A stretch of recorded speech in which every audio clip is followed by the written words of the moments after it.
Hey, and welcome to this Freaky Friday edition of Liquid Lunch on Newsmax TV. I'm John Tobacco. We're coming today live as we do every single day, noon to 2 Eastern, from the Question Tequila Studios. We're at our little own Liquid Lunch outpost here in downtown Manhattan. Yes, we're still on Broadway. We've made it past 6 months. We've set a new goal for 7 months. And when we're downtown, before we kick off the show on a Freaky Friday, go downtown to the New York Stock Exchange. We see today that the market is generally flat as we come into today's show, down just about 15 points. Everyone's waiting on these China talks. Maybe some comments will be more clearly defined coming out of the Fed, if there'll be any more cuts or if they're, when the next cuts may be, but we expect more. And on the Bitcoin front, be very careful. I've been mentioning to you that below 8,000, it could be a drop as far as 5,000. As we come into the show today, Bitcoin at 7,100, so it could be a tumultuous weekend. But when you want to start off a tumultuous show, you bring in Frank Morano. Mr. Tumult. Managing editor. Mr. Tumult himself joins me. Hey, buddy. Hello. Happy Friday, John. I noticed you got another fade cut. Oh, there. that's right. I noticed Nice. you didn't notice it yesterday, though. No, I didn't, because it wasn't as defined. Like today, it's like nice and clean. Tight. You went high and tight. Oh, that's I like right. it. Got to do it. With all the short jokes that you're making, I am trying to just grow my hair straight All right. up I'm not going to make any so more that short jokes. I can eventually be told. And I noticed that one of our viewers sent in a photo mocking your all-brown outfit It's true. yesterday. It's true. And today you look resplendent. You're totally gangstered out today. Well, I don't know about that, The but check boxes, with the black shirt, black the and gray, tie. baby. I see everything in shades of gray. When you Especially Frank came US in today, foreign someone policy. said that they thought someone's about to get whacked today. Well, it just so happens that is somewhat related to today's Speaking Frankly commentary.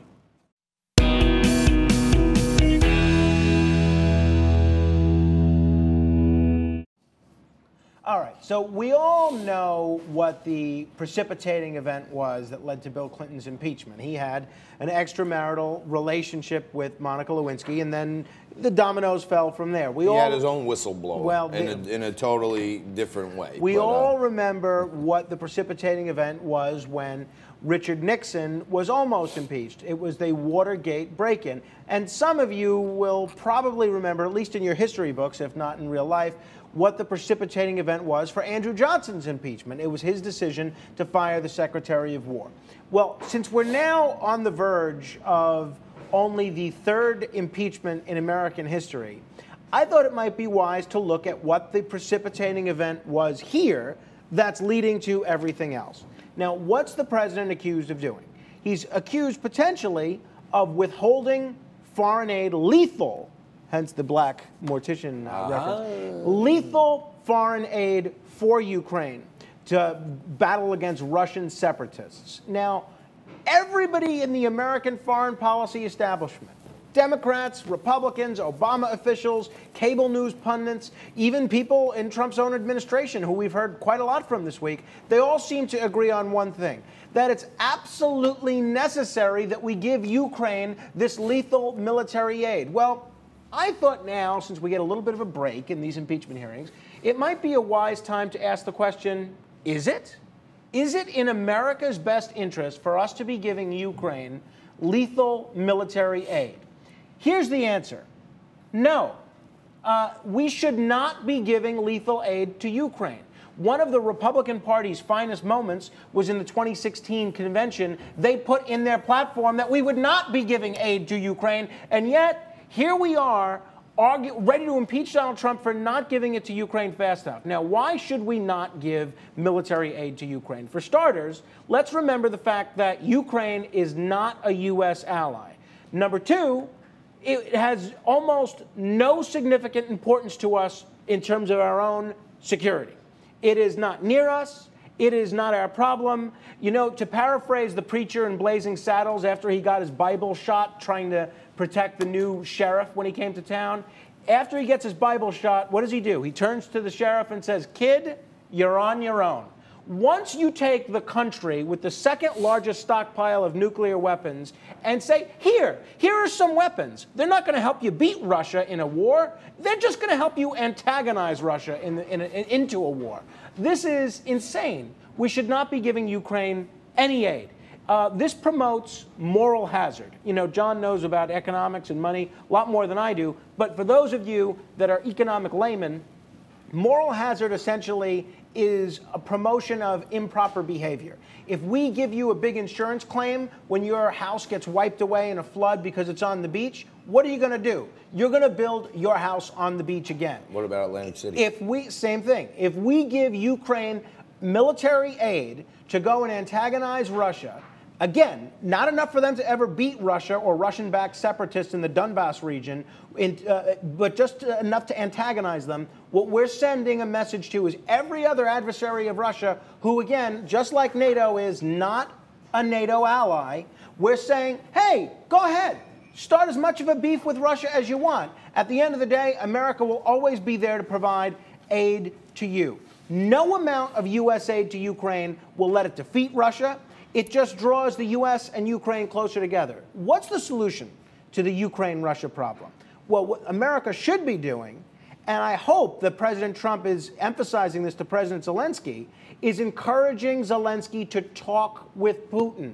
They should be negotiating, and the United States should try to facilitate some sort of peace agreement between Ukraine and Russia, either direct bilateral talks between each country or something like what we've seen previously, where Germany or another European nation is trying to be the broker. But no military solution that forces a Russian retreat could be accomplished without severe and unacceptable cost to the United States. And my last point is, this is what made Donald Trump such an attractive presidential candidate, is he ran for president basically with the opposite foreign policy of everyone we've heard for the last 30 years. What he said was, we need better relations with Russia.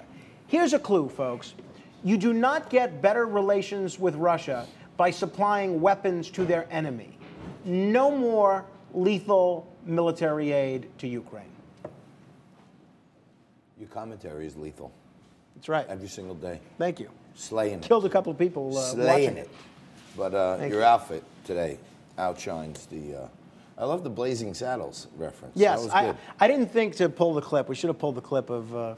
it made me, when I hear about Blazing Saddles, the campfire scene. The campfire scene. Well, we all know of your fondness for baked Eric beans. Swalwell and Chris Matthews, Blazing right? Saddles. Well, no, the big Fartgate last week was whether or not Eric Swalwell, in between the big hoax of an impeachment hearings, supposedly ripped some gas on air with Chris Matthews. He's denied it, which obviously means he supplied it. But other people are saying that Chris Matthews, who he was on with, said he smelt it. So that also could mean he dealt it.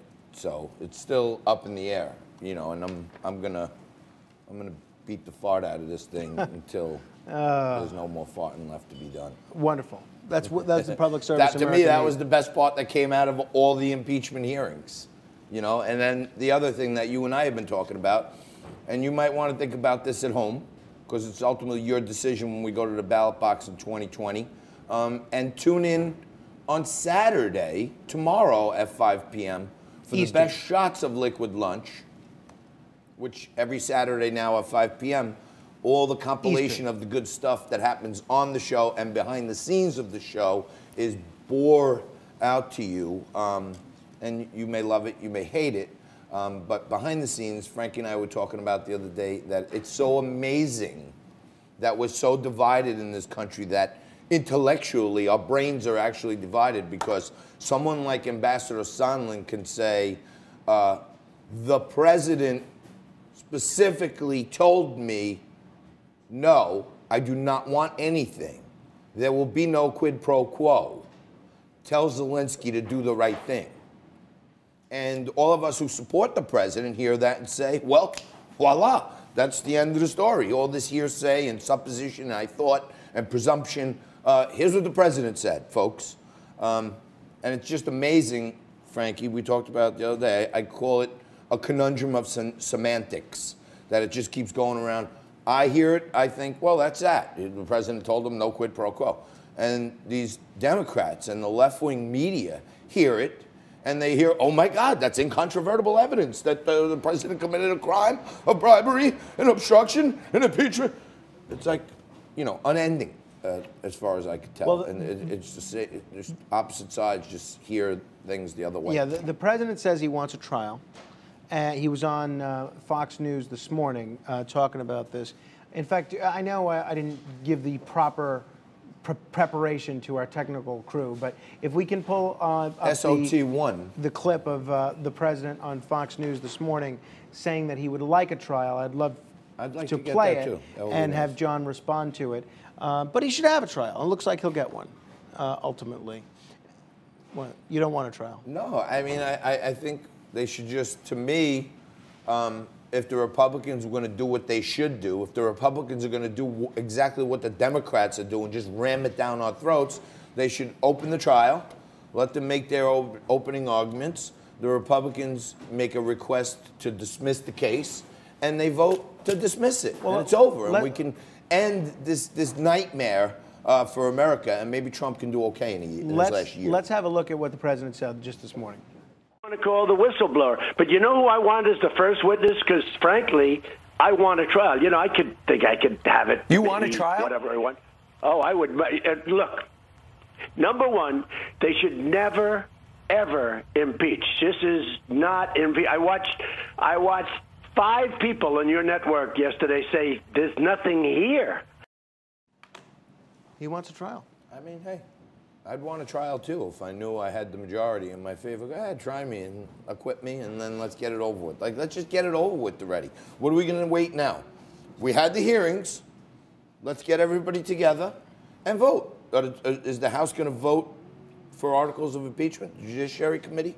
Well, I would think so. When? I mean, I Let's would do guess it today, sometime tomorrow, next Monday. month. Yeah, hey, they're on vacation. If I thought the president jeopardized national security, I would tell everybody, come on, you got to stay this weekend. We got to vote on this thing. We may have to remove this guy. But we're going to put it off till when, you say? Well, they're coming back into town December 2nd. So from now until after Thanksgiving, no impeachment talk. Well, you can have impeachment talk. There won't be any impeachment votes. Fantastic. Okay, and then when they come back the 2nd till Christmas, you Yeah. think sometime in there they're going to vote? I would think so. It's a good question for Rob Taub and Jaden Horan.